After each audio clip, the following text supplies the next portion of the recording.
ఇక్కడ ఒక ప్లాంట్ చూస్తున్నాం మ్యామ్. దేనికి యూజ్ అవుతుంది ఇప్పుడు?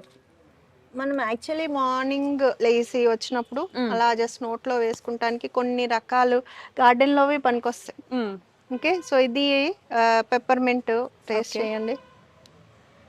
తులసి ఆకులైనా పర్లే, ఇది మ్మ్. లేకపోయినా కోల్డ్ కాఫ్ ఉన్నట్టు ఎలా ఉంది. కొంచెం ఘాటుగా ఉంది. It's good. మింట్. పోలో ఇవి ఉంటాయి కదా, యా, అంత స్ట్రాంగ్ గా ఉంటుంది, మొత్తం చాలా క్లియర్ స్ట్రాంగ్ గా అవుతుంది. ఉంది.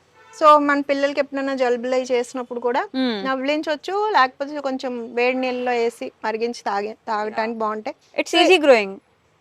స్టెమ్ కట్టింగ్స్ ఇప్పుడు ఇది తీసి పెట్టామంటే వచ్చేస్తుంది. చాలా ఒక మొక్క వచ్చిందంటే మొత్తం అక్కడైతే మొత్తం మడంతా అయిపోయింది, అనవసరంగా తీసేయాల్సి వచ్చింది. అది డ్రై చేసుకుని మనం దాచుకోవచ్చు కూడా యాక్చువల్లీ. సో ఇలాగ ఉంటాయి కొన్ని.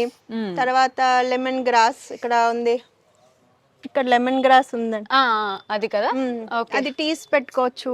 ఓకే. మనం టీలో కూడా వేసుకోవచ్చు, పాలతో పెట్టుకున్న వాటిలో వేసుకోవచ్చు.